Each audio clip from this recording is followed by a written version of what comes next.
So next up is a kind of the flip side of the definition of having a zero of a complex function. And so let's say that f has a Laurent series expansion at z naught. And let's suppose that the function f is not holomorphic at the point z naught, but it is holomorphic everywhere else in some neighborhood of z naught. So what I mean is that you have a disk, it's a punctured disk, so it's missing the center. And that's an annulus, right? If we think about it, if we write it out, that's an annulus. It's just that the inner radius is 0, but that's fine. That's totally allowable.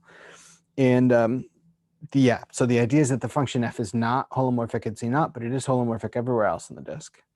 If that's the case, then we say that z naught is an isolated singularity of f. So an isolated singularity is exactly what this is. It's an isolated singularity of f.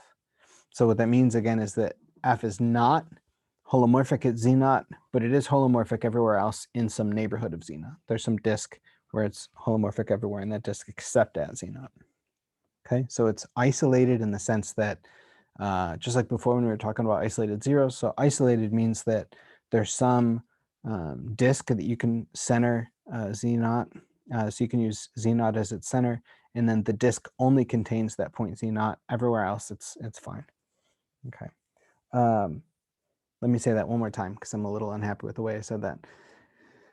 It's isolated in the sense that the only trouble spot for this function inside this disk is z naught. So what that means is that you can find a disk so that the only trouble spot is the value z naught itself. Everywhere else, it's fine. That's what makes it isolated. If you have other trouble spots, you can always enclose them in their own little disks. Okay, so that's what we mean when we say isolated. Let's get rid of that. So it's a singularity in the sense that the function stops behaving well at z naught, but it's nicely behaved everywhere near z naught. Okay. If we had a property where instead of having an isolated singularity, if the function was not well behaved on an entire disk, that's a completely different problem, and we're not going to handle that in this class. We're just going to talk about isolated singularities. Now, it turns out that there are numerous types of isolated singularities, and I want to kind of go through and talk about those now. So the first type is what's called a removable singularity. Okay, so z naught is a removable singularity if, and there's a few different definitions. I'll talk about kind of an equivalent way to think about all of these, but I'm just going to go through and talk about the actual definitions first. Z naught's called a removable singularity if all the terms b sub n are 0. So what that means is that if you go back to the Laurent series expansion, all of these terms are 0. You never have any powers of z in the denominator. And if that's the case, it's called a removable singularity. Okay, so if bn is equal to 0 for all n. So for example, if we were to have the classic example, and we're just going to go over the classic examples here, but if you were to have sine of z over z, think about what this is. This is sine of z. We know the power series representation for it is going to be z minus z cubed over 3 factorial plus z to the 5th over 5 factorial, and so on. And then we're dividing by z. And when we divide by z, what happens is you can factor out a z from the numerator that cancels with the z in the denominator, and you end up with 1 minus z squared over 3 factorial plus z to the 4th over 5 factorial, and so on. Okay, and so here is the Laurent series, and therefore the Taylor series expansion of f. It's the Taylor series expansion because there's no negative powers of z.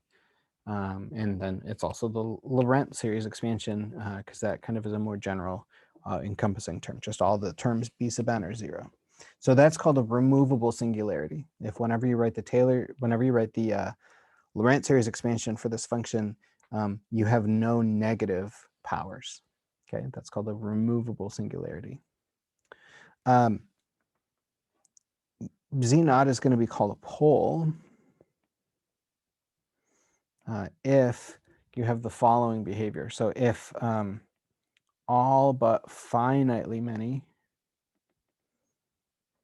terms b sub n are 0. Okay, so maybe the first, I don't know, maybe 3 of the terms are not 0, but all the rest are, or maybe 100 terms are not 0, but all the rest are. As long as all but finitely many are 0, we call it this point, this isolated singularity, we call it a pole. Okay, and so if k is the largest integer, so if k is the largest integer where b sub k is not 0, then z naught is a pole of order k. And so let me explain what that means. So that means that our function f can be expanded along a Laurent series, and what it's going to look like is you're going to have b sub k over z minus z naught to the k plus b sub k minus 1 over z minus z naught to the k minus 1, all the way down to b1 over z minus z naught. We don't need parentheses there, plus the Taylor series part of it, the non-negative part. I shouldn't call it the Taylor series part, even though you probably know what I mean. Okay, and the rest. Okay, so if this is the, if k is the largest integer where b sub k is non-zero, then you can write it like this, and then this is called the pole of order k. So the order refers to what's the largest power of z minus z naught that you have in the denominator. Okay, that's what the order of a pole means. And let me just say a few things here. A simple pole is a pole of order 1. So for whatever reason, people don't like to talk about poles of order 1. They like to say a simple pole. So this is a pole of order 1. And nobody ever calls it a pole of order 0, but a removable singularity is exactly that. It's a pole of order 0. It's all of the terms are all of the b sub k terms are gone. Okay, so let me just say a few things here. So a simple pole is a pole of order 1, and that means that your function is going to look like this, b1 over z minus z naught plus the rest. So plus the a sub n terms. Okay, so that's what a pole of order 1 looks like. In b1, this value b1 is super important in complex analysis. So the value b1 is called the residue of f at z naught. And the way that we write this is that b1 is the residue of f at z naught.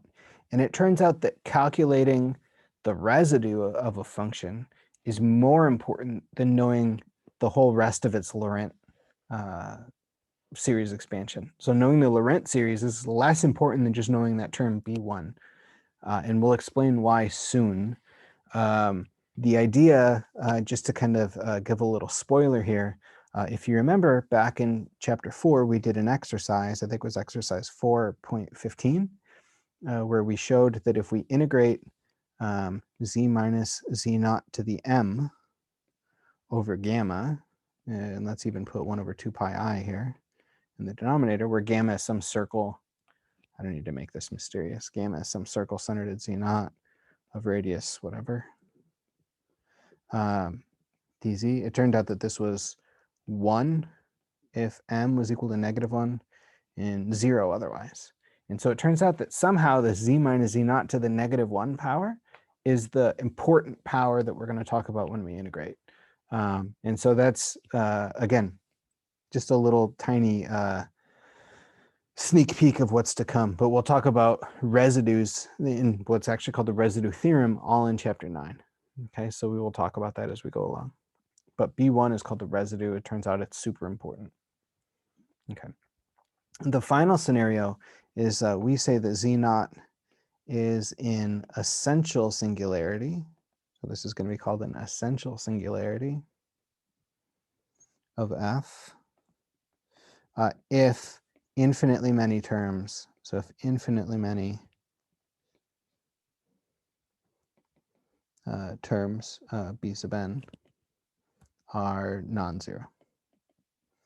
Okay, and so the kind of prototypical example is something like e to the 1 over z. If you calculate the power series, this is going to be 1 plus 1 over z to the first plus 1 over z squared over 2 factorial. So that's 1 over 2 z squared plus 1 over z cubed over 3 factorial. So it's 1 over 6 z cubed, and so on. And so here, all of the terms b sub n would be non-zero, right? So your b sub 1 would be 1, b sub 2 would be a half, b sub 3 is a sixth, b sub 4 is 1 over 4 factorial, and so on. Okay, so that's kind of I think the example, a good example of an essential singularity. Essential singularities are hard to get rid of because you have these infinitely many values where the function's undefined.